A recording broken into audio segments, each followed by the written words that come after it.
Good evening and welcome once again to another program of Issues in the News, where we discuss the important events that would have taken place in our country over the last week or so. And as I normally say, Guyana is a most dynamic society, and in any given week we have a number of new and emerging issues worthy of our discussion. This week gone by is no different. In fact, things are so dynamic, things are changing so rapidly these days that it is almost impossible to keep abreast with the political development taking place in our country. The political atmosphere is very intense and it is intensifying daily with propaganda and all sorts of things, but we'll get into that as the program continues. I want to take this opportunity to welcome each and every one of you to this program right across Guyana, in Berbice, Essequibo, Demerara. I also want to welcome all of you who are joining us on the Facebook right across Guyana, across the Caribbean, North America, Canada, Europe, and further afield. I also want to welcome our listeners who are joining us on Freedom Radio on this live telecast and radiocast. So, what is going on? From the last time we met, a lot of things have happened. You know that the president and the leader of the opposition met, and it was decided in pursuance of the judgment of the Caribbean Court of Justice handed down on June the 18th that an engagement ought to begin to hammer out a list of names for the appointment of a chairman of GCOM. On July the 4th, the president and the leader of the opposition and their respective delegations met, and they decided that a smaller delegation would meet representing both the leader of the opposition and the president, and that mini delegation will hammer out names that eventually would be submitted by the leader of the opposition to the president. As you are aware, it was also agreed at that meeting that the names that were originally submitted by the leader of the opposition would be resubmitted to the president, would be adjusted, that's the word that they use, and resubmitted by the leader of the opposition to the president. And those names will then begin to be considered by the two teams representing the leader of the opposition and the president. Out of those 18 names, 11 were sent by the leader of the opposition to the president, and two teams were appointed. The leader of the opposition team, comprised of yours truly, Gail Teixeira and Bishop Wanejil, and the president's team, comprised of Joseph Harmon, Volda Lawrence, and Kemraj Ramjatan. We had 3 meetings in total. The first meeting that we had, the government side, the president's side, came to the meeting with no instructions in relation to the 11 names that the leader of the opposition submitted to the president. And they presented to us 8 names, which they said are 8 names from the president. So the first meeting did not accomplish much. The second meeting we attended, we began to deal with the 11 names. And out of those 11 names, the president's side agreed that 4 will be shortlisted. And I use that term advisedly because that is the term that they used. So 4 names were shortlisted. We asked them, that is, the leader of the opposition side, asked the government side, what does shortlisting means? Does it mean that these names enjoy the acceptability of the president? They were unable to explain that to us. But they keep pushing us to deal with the 8 names that they have submitted. We explained to them that the 8 names that they have submitted have been transmitted to the leader of the opposition for his consideration. That at this meeting, we don't have to hammer out those names. This engagement is to hammer out names to find which names would meet the acceptability of the president. That if you have 8 names which come from the president, one must logically assume that those 8 names enjoy the acceptability of the president. So there is no need to hammer out those names. We know that those names enjoy the acceptability of the president. And therefore, it is up to the leader of the opposition whether he would include those names on his list.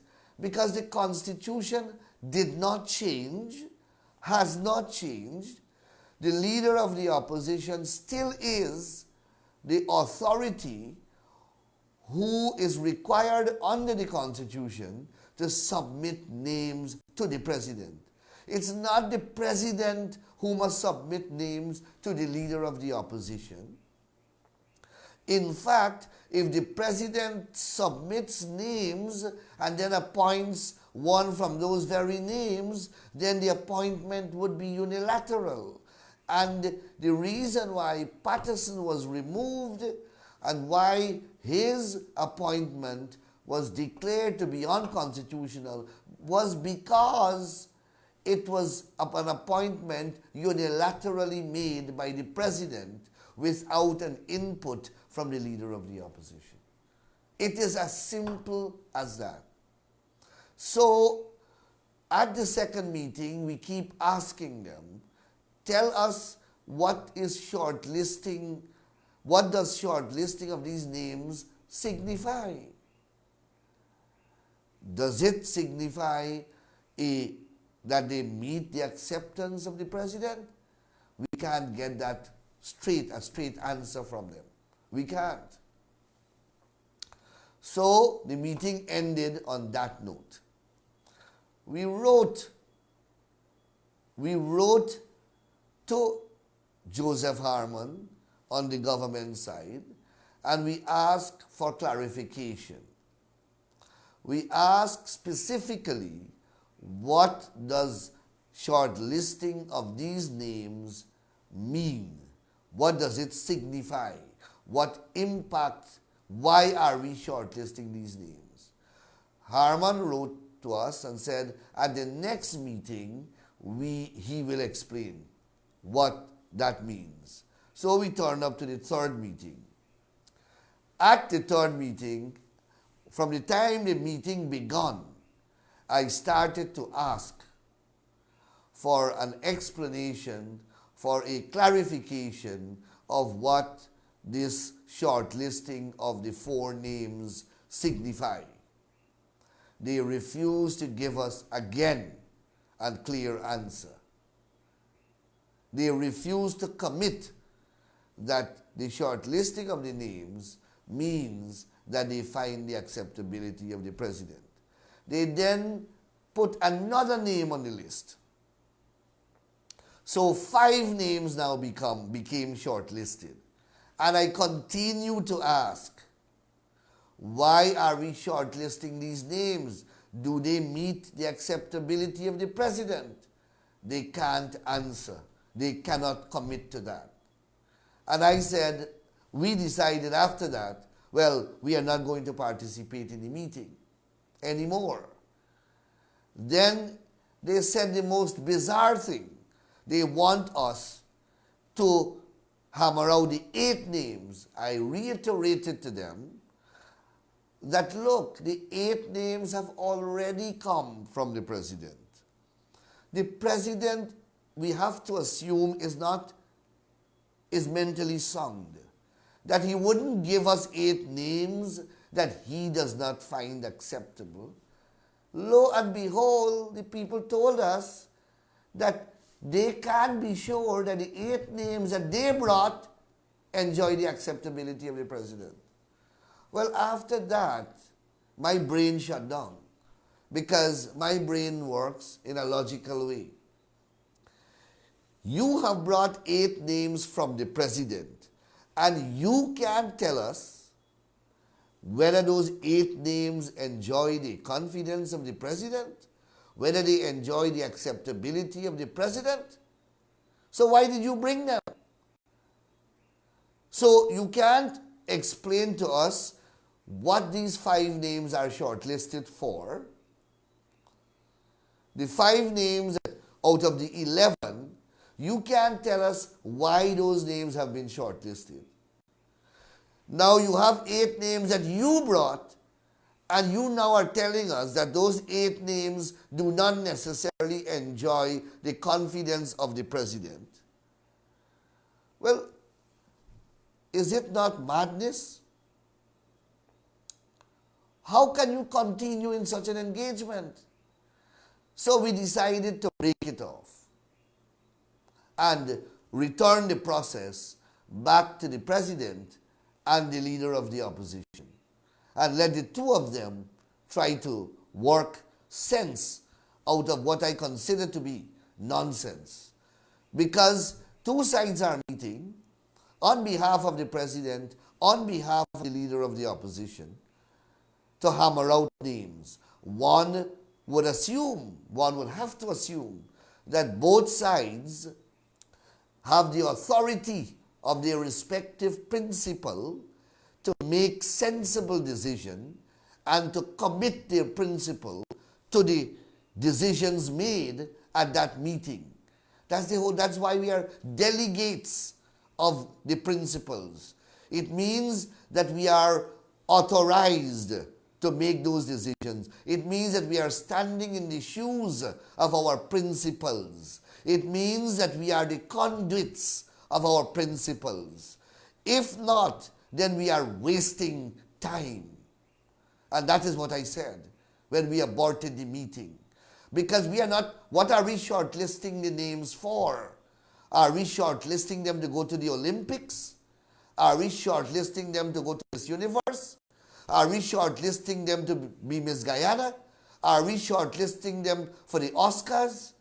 No. We are shortlisting them because they find the acceptability of the president. And you have got 8 names.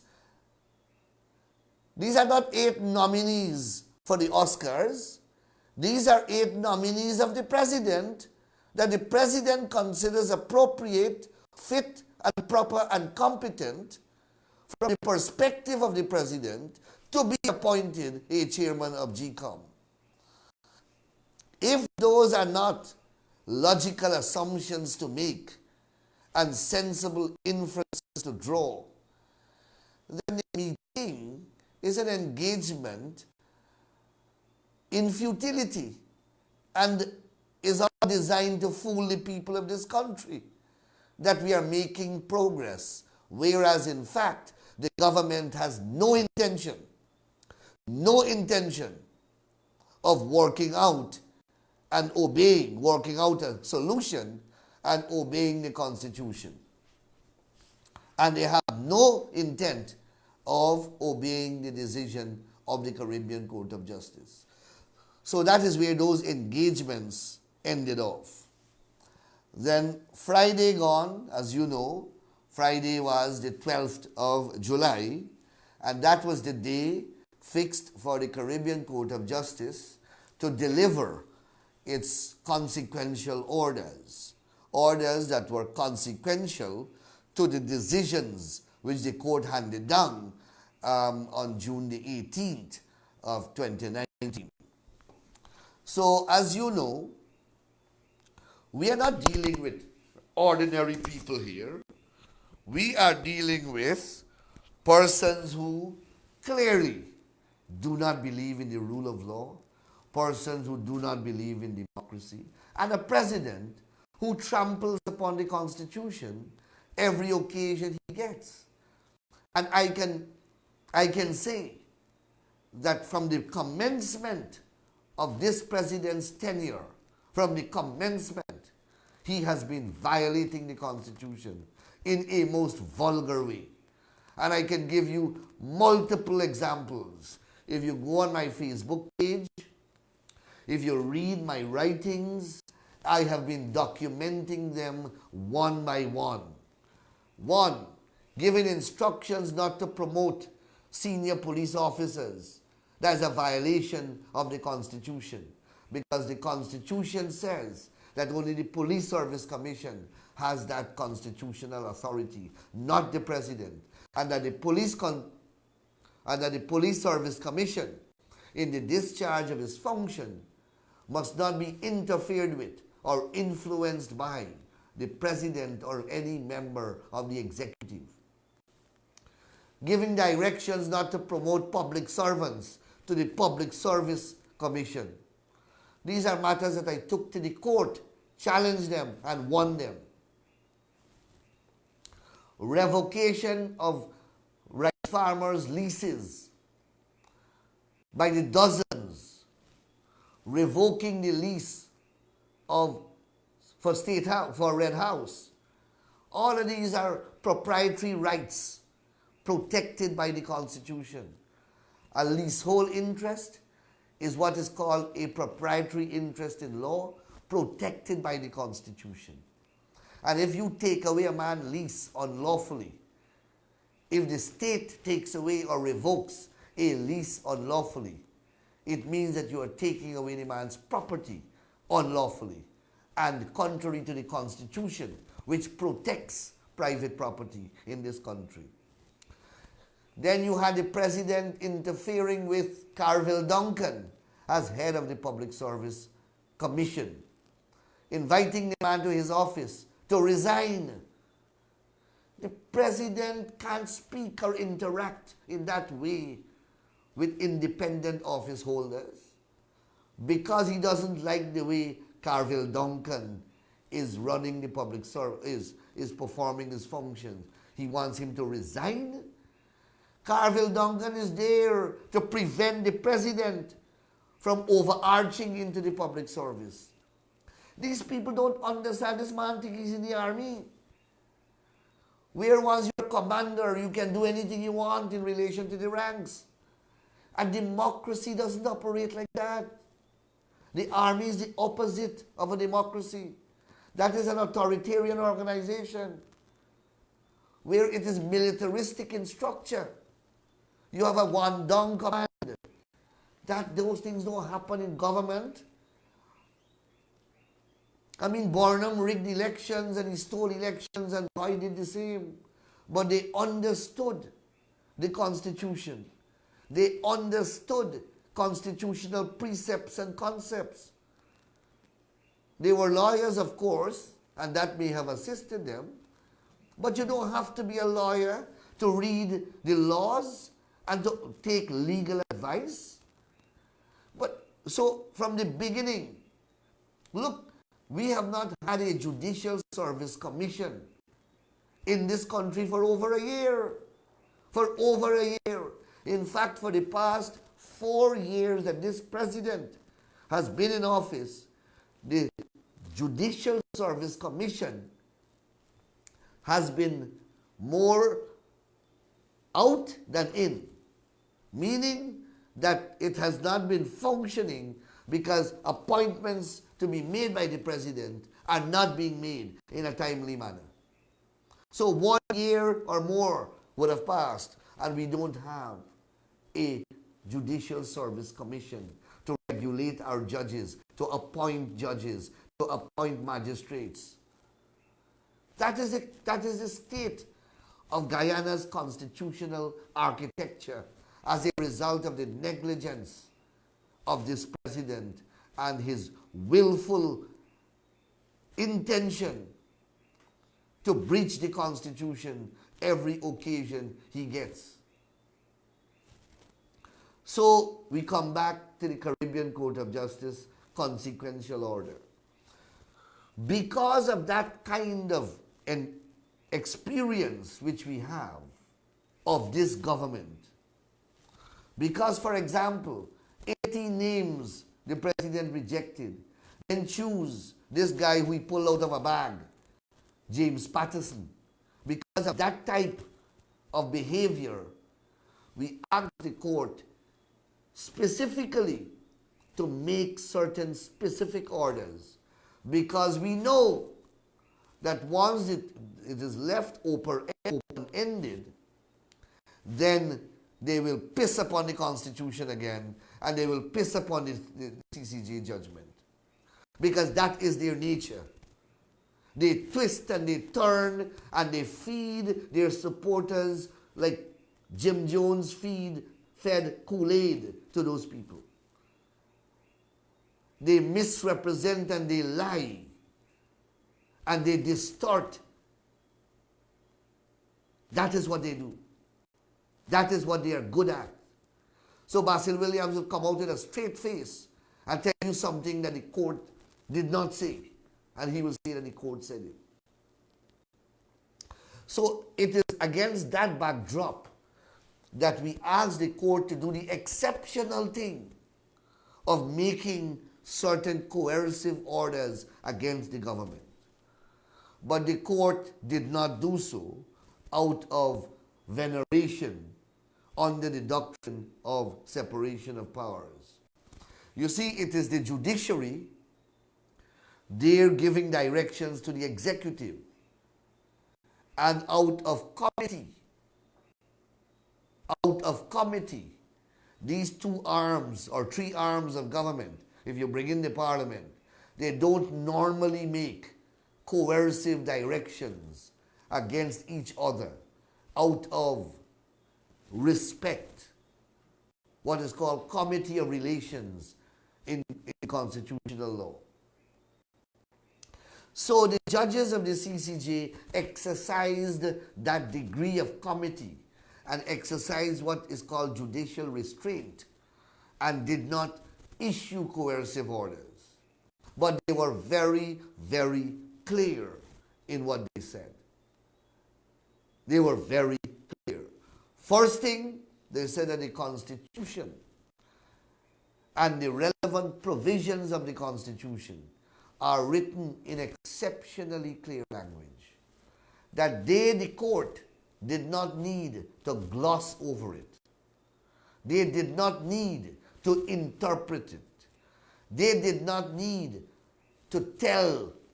They do not need to tell the government what it says. The government should be intelligent enough, sensible enough, decent enough, and should have the requisite integrity to read it, understand it, and obey it.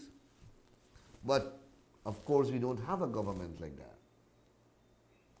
So, what did the CCJ say? They say the provisions of the Constitution are clear. Article 106(6) and 106(7) says, 1. When a no confidence motion is successfully passed, and one was successfully passed on December the 21st, 2018, when that happens, first thing, the president, including the cabinet, must resign. Now, there is no ambiguity in that. That's what the Constitution says, and that's what the court says. So that is number one. President, including the cabinet, must resign. Two, notwithstanding the defeat of the government, so there's no cabinet anymore. Notwithstanding the defeat, the government shall remain in office for a period of 3 months until elections are held, and the government shall demit office when the new president is sworn in. Now you tell me, what part of that is unambiguous? Is ambiguous? What part of that is doubtful? What part of that is not clear? And the court said, after listing those things, the court said that they must be obeyed. So 3 months for elections. The court said time begins to count from its decision on June 18th. So 3 months going forward means September the 18th. The court said that the Constitution binds all the actors, and inclusive in that term actors is GCOM. That GCOM must be ready to hold an election within that time frame. That is what the court said.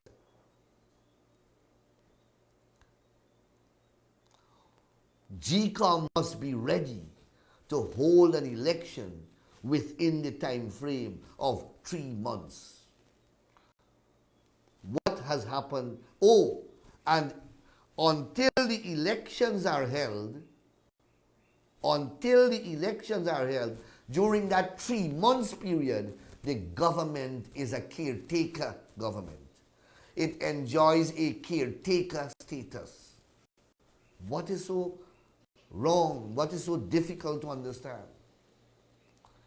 I wrote a letter in which I defined what caretaker meant or means.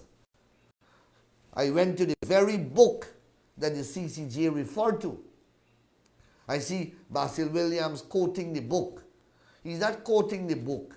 He's quoting what I said the book said. Because I don't think he has the book. He doesn't have the book, and he couldn't get the book in the time frame that he was. I saw him on television quoting the book. He's quoting what I said came from the book. One, what does caretaker mean? Firstly, you remain in office until and for the purpose of the next election. That is your main focus, main objective. So the major item on the agenda of this government must be the holding of elections. Two, while that is being done, while preparations are being made for the holding of elections, of course, the government must perform routine functions. What does that mean? It must maintain law and order in the country. It must maintain the healthcare system. It must maintain the electricity system. It must maintain public transport. It must maintain a source of potable water. It must maintain law and order generally. It must protect our sovereignty and our borders. Routine functions. It must pay the public servants. That is what the government has to do. It cannot enter into new contract. It cannot pass new laws. It cannot implement new policies. That is what caretaker means. Of course, the government side wants to expand and distort what that term means. So you have government propagandists like David Hines, educated man, belittling and embarrassing himself in the newspaper column, trying to stretch the term caretaker to elastic ends beyond its scope. So that's what they're trying to do. They are trying to expand the powers of the caretaker government. But the powers are very narrow. and they are well established all over the world. The diplomatic community knows that, but I'm going to deal with that shortly. So, what has happened since? One, the government boldly issues a statement and says that cabinet will continue in office. So, they have taken that part of the judgment and thrown it aside. That is what the government is doing. Two, they are saying they recognize, according to them, their interim role. They're not using the term caretaker. They say that they are an interim government. I don't know where they get that from. The judgment said they are a caretaker during the interim period, and that's a 3 months period. So I don't know where they get interim government from. But I have not seen a clear and definitive statement that they have lost their powers. That they are that the powers that they have are confined to a caretaker status. You're not hearing that from them. So it would appear that they will piss upon the CCJ again and say, to hell with you. We are going to interpret this the way we want to. And thirdly, they now have their sidekick, GCOM, telling GCOM that go ahead with house-to-house registration. Now, GCOM is bound by that ruling, and GCOM is bound by the Constitution. The CCJ made that clear if it was ever in doubt. To me, it can be in doubt because, I mean, that's basic constitutional law. That is what constitutional supremacy means. You learn that within the first 2 weeks of constitutional law at any good university. But apparently this government doesn't know that. So they felt, and GCOM felt, that it was above the law, above the Constitution. So when the Constitution says election must be fixed within 3 months, GCOM somehow think that they can say, no, we can't hold it in 3 months. It don't work so. You have to hold it in 3 months. That is what democracy is about. So GCOM wants to embark on this house-to-house registration process. They said to the court, through their lawyer, Marcus, that this house-to-house process will end till the 25th of December, and then you can have election till February next year. You can remember, go back and look at the clip. And you know, look at the clip of the CCJ. You'll see Marcus saying that if they go to house registration, it will end on the 25th of December, and then they have elections in February. And when he said so, President of the court, Saunders, picked up the Constitution and says, what you want me to do with this document? You want me to rewrite it? You want me to throw it away? Everyone is bound by this document. That is what the president said to him in rejecting their proposal in relation to house. And that is significant. And that is why I wrote Lowenfield today to say, Mr. Lowenfield, you are the CEO of GCOM. This is what the court said. If you do anything that will frustrate or violate these court orders and the sentiments expressed by this court, then you are doing so at your own peril. Now, a court may not want to find a president in contempt, but I cannot see a court that wishes to continue to maintain in itself public confidence, and a court that wants the public to regard it as a serious institution will allow a public officer like Lowenfield to piss all upon its orders, to disobey its orders, and that court will do nothing about it.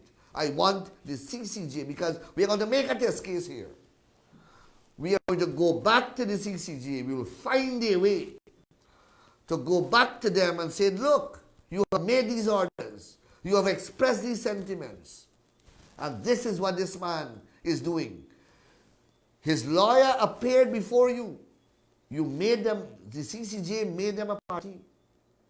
Made GCOM a party so that GCOM can't claim when the orders are going to be made or are made that they were not a party and therefore they are not bound by the order. The CCJ brought them in.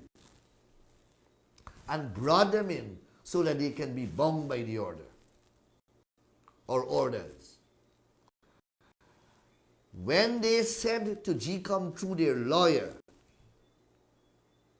that they want to proceed to house-to-house registration and it will take till the 25th of December so that elections can be held till February next year, the president of the court held up the Constitution and said, you want me to throw this away?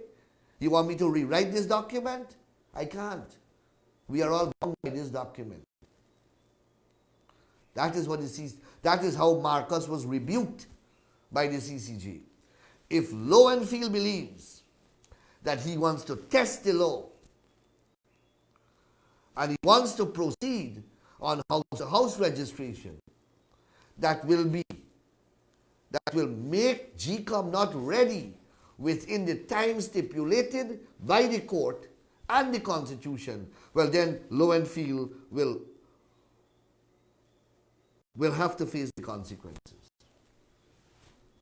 Lowenfield will have to face the consequences, because I will not allow the law to be ridden like a jackass by Lowenfield and those of his ilk. If the court is impotent to do anything about the violation of its orders with such impunity and decency, well then the court must say that. The court must say that so that the citizenry will understand how to treat the court. But the court can't want to make orders that binds the ordinary man when they go there for their rice field dispute, or they go there for any other small matter. The court makes orders and take their property away from them and award millions of dollars of cost and compensation upon them, and the ordinary man is expected to obey that.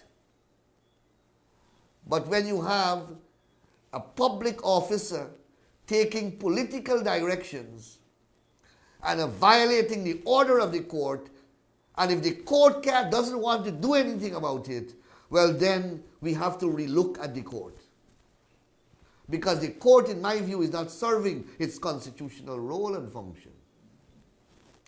And we have to look at what kind of public confidence we will continue to repose in the court. And that is where we are now. So the court has ruled, so the litigation is finished. The political struggle will now begin.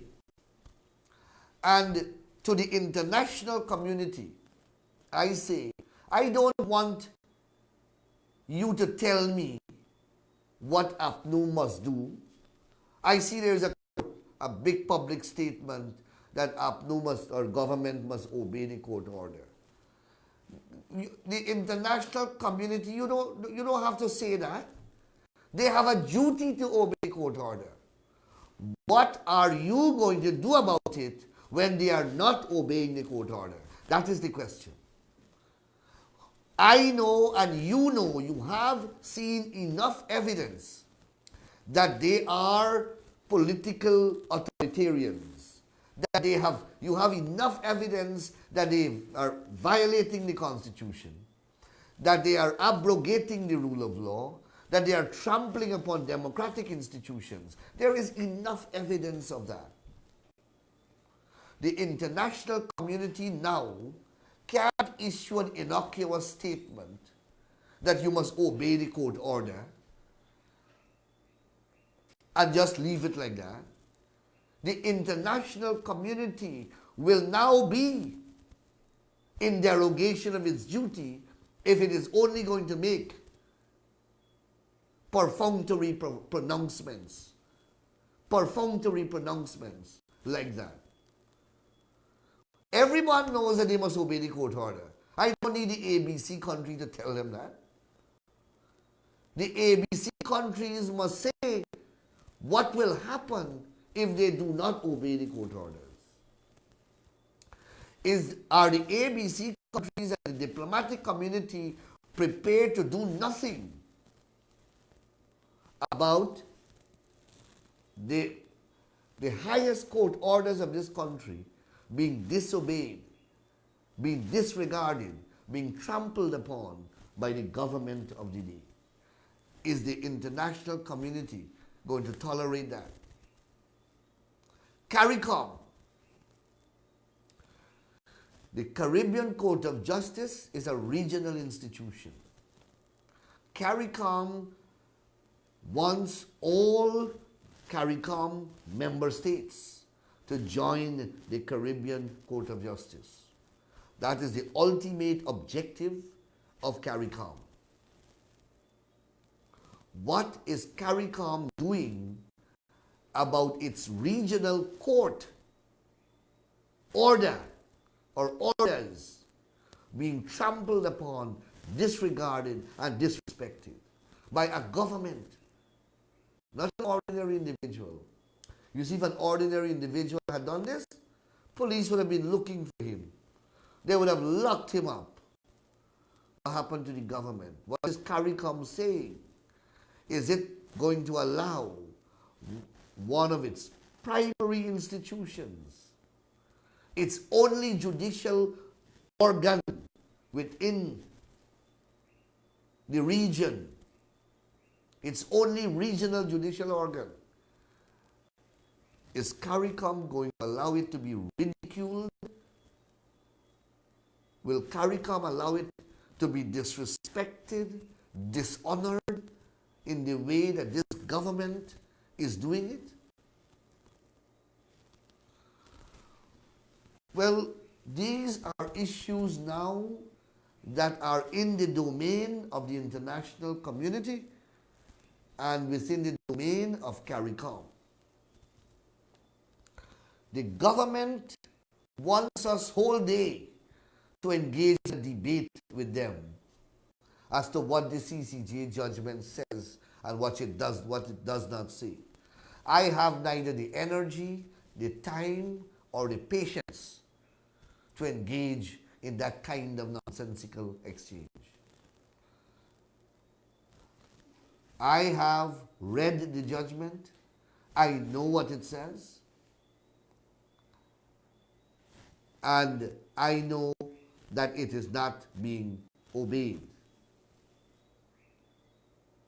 What I can do about it will happen over the next few weeks. What I will do about it. Because I will not sit idly by and allow court orders made by the highest court in Guyana's judicial hierarchical structure to be disregarded and disrespected in this manner. The majesty of the law must prevail in the end. The majesty of the law. Without the law, all of us, we will perish. And this has nothing to do with politics.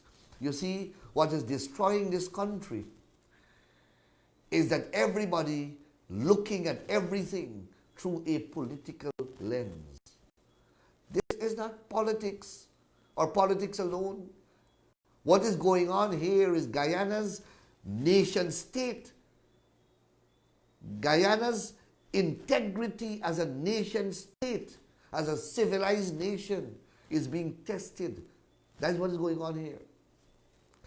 When a country is in that kind of vortex, then no one is safe.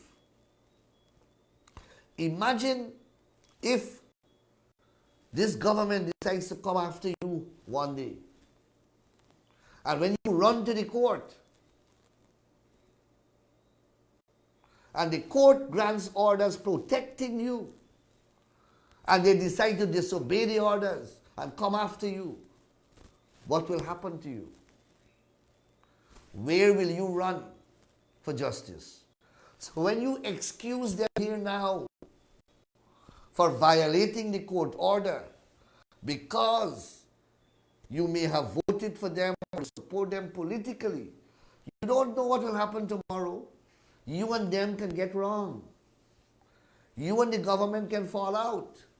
And when they turn the gun against you, and you contribute to the fall of the judiciary, you contribute to the judicial process being undermined, that very process that will have to protect you, that very institution that you will have to go for protection, when you contribute to undermining it, and for whatever reason, the government turns against you, where are you running for protection?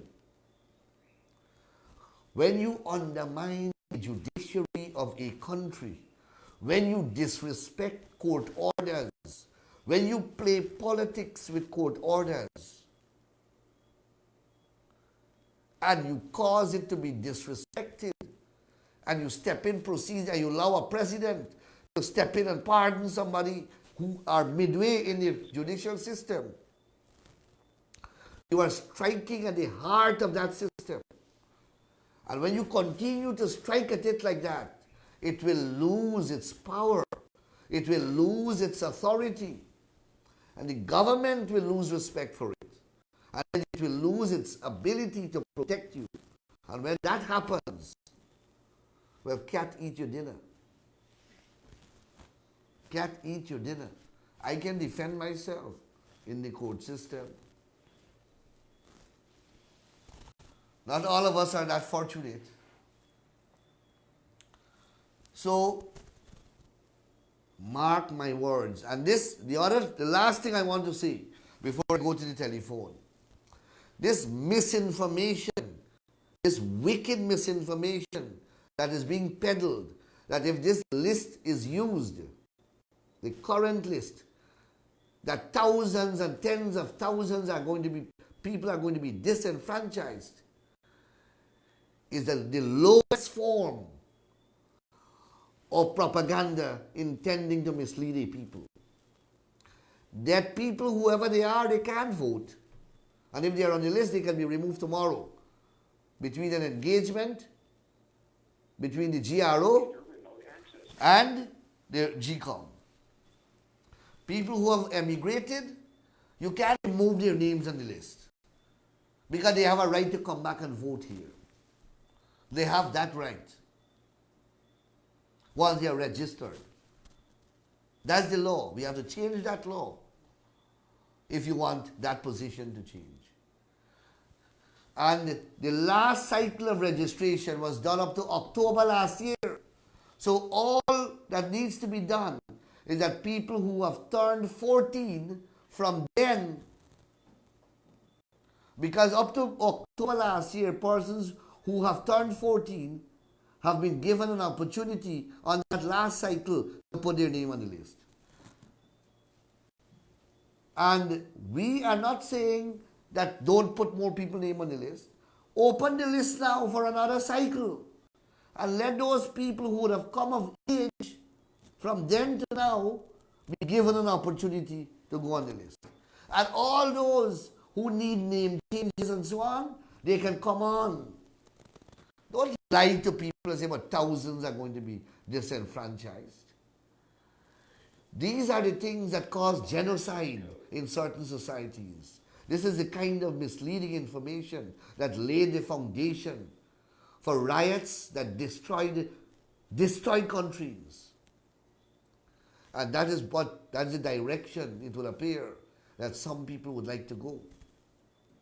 And that's why they're descending to dangerous levels. Dangerous levels. The PVP marching on the streets peacefully. We have used the court system peacefully. We have done what the law requires us to do. We have gone to the courts. When we go on the streets, we do it peacefully. There is not a single incident of violence. That must not be misinterpreted.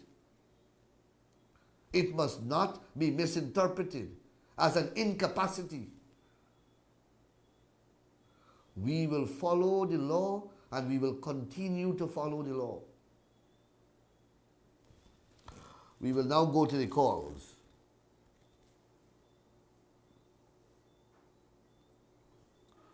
Caller, you're on the air. Hi, good evening. Can I have a word with Mr. Nandlall? You are live on television speaking to Mr. Nandlall. Okay, all right. A very good evening, and I have a question for him.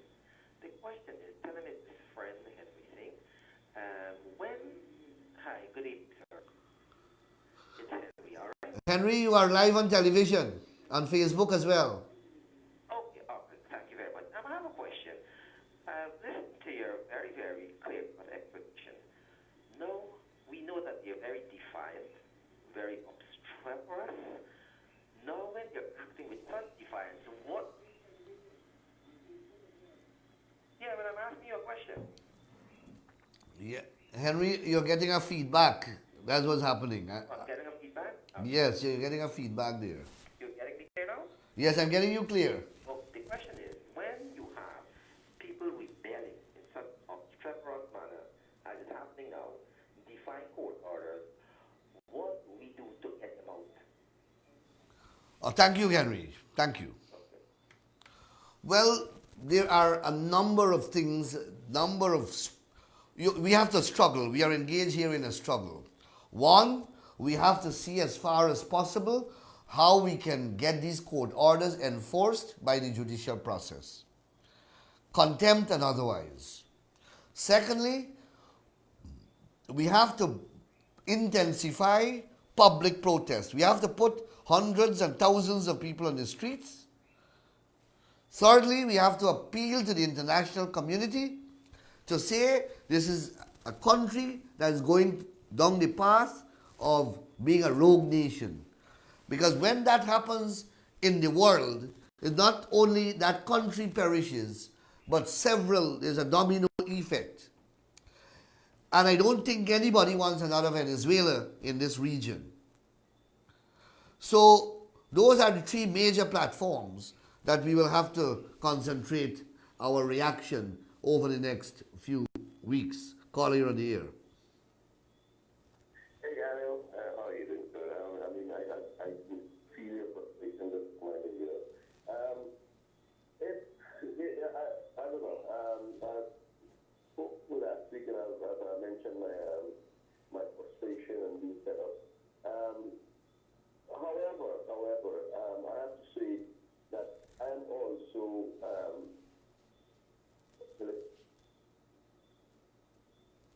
Hello? am I on too? Yes, you're on. Continue speaking. Okay, I have to say that my disgust is coming a little more, and it will be more expressive this time. Just the fact that so many times that I would have spoken to India prior to the 2016 election, that you guys are making a big mistake of not going back to the vote and sitting here in New York thinking that everything is happening.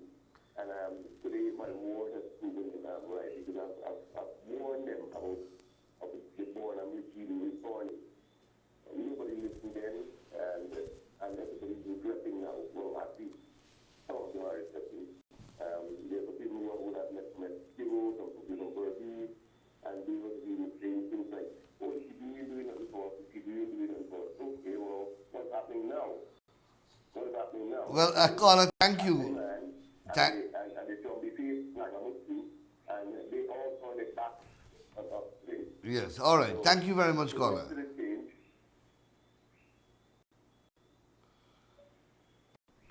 Thank you. That caller has reminded us reminded those who made the mistake of the past, and hopefully, well, we are reaping the results of those mistakes, and hopefully we don't have a repetition this time around. Caller, you're on the air. Hi, good evening, Mr. Nandlall. Good evening. Ramjatan, Kemraj Ramjatan was in Borby last Saturday at ETV, Uh-huh. and he said to the nation that corruption, he addressing them as brothers and sisters. Well, I don't know how he can get the faith to address corruption as brothers and sisters when he closed the doors to the hot food. And he said something clearly here and let the people know what CCJ has delivered. And he stressed about the untimeliness and of the voters list. He said that the voters list is dead from April. So I don't know if all the people on the voters list dead to it to the 30th of April. He failed to realize that he's talking to Indian people, mostly, although we have a huge population. And Indian people have a habit. You don't say right one empty, they don't find another right. So I say this one say you my back right. So if the chairman of the election commission, who was in office during a local government election, Uh-huh. and they know that well the list is going to expire the April the 30th, was his duty to ask for house-to-house registration before that because he was in office all the time. All right, caller. Why he didn't ask for house-to-house But registration all the time? how's Let's the wait for now. how I keep maintaining that our system does not provide for house-to-house registration. In any event, house-to-house registration cannot be accomplished within the time frames for election that has been set by the CCJ. Yeah, right time. Right? So house-to-house registration cannot happen. It will not happen. All right? Right time. And we have to continue to educate our Guyanese brothers who are being misled into believing that house-to-house registration will cure some 44, I don't know how many 100,000 people that they're claiming who are on the list. It's a total lie. A total lie. All right, caller. Thank you very much. So we have to begin to debunk this lie that they are using to fool people that this list is so bad and that house-to-house registration is going to rectify this list. People whose names are not on the list are people who choose not to put their names on the list. Call, you're on the air. Yes, Mr. Nandlall, I'm calling from Canada, and it's really frustrating for us over here. And it's a shame that I am not a friend of Barzadeo, I'm not a friend of Moses Nagamoot or PNC. I am just an individual, a Guyanese, and a lot of people want to remigrate back to Guyana, and where you do not have a democratic government, and a country with so much of political crisis, it drives a lot of fear for us to go back. How can we go back and invest in Guyana? We've been forced to invest other way, and we love Guyana because of the climatical condition, the beautiful sun, and our back home families are there. Just call an election and let democracy take place. It's simple as that. I have never, And caller, let us go back to Guyana and live loving. It is not democracy. We drive the field, cannot invest. We will be like Venezuela. thank you, caller. Like Guyanese people understand this. Me, I don't understand it. I am doing my duty. I am making my little contribution. And I, But it hurts me to go in Florida to live. It hurts me to go in Jamaica to live. I understand that. People are talking about this thing in Guyana. In Well- Guyana, it's a shame. all right, caller. Government cannot bring back maintain democracy. Thank you very much. Help me.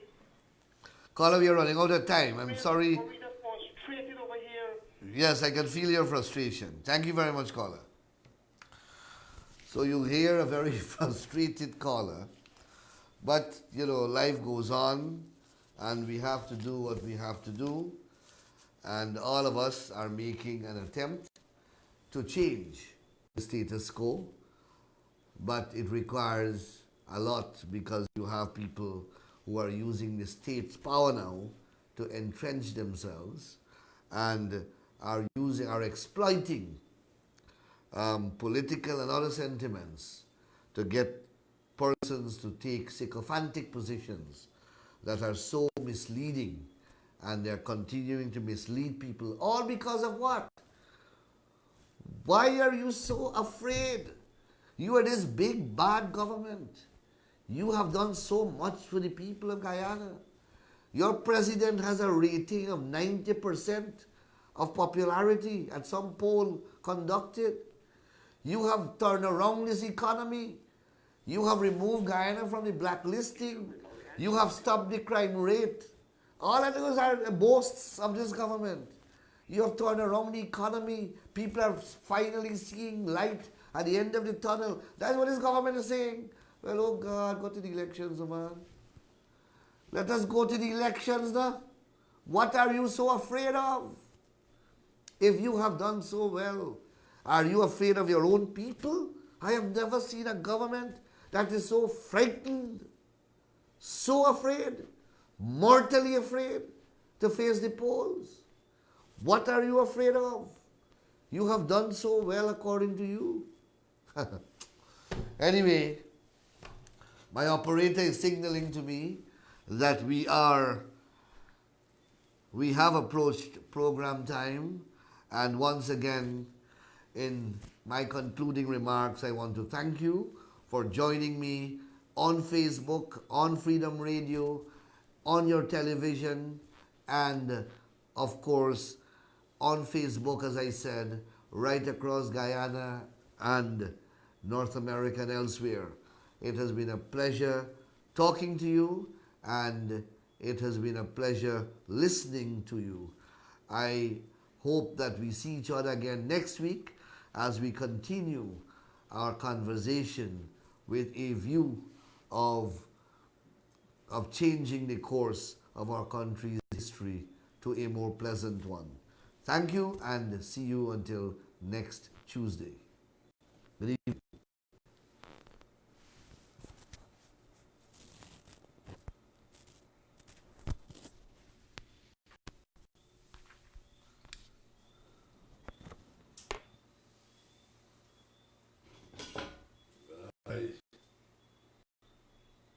What do you think of yours?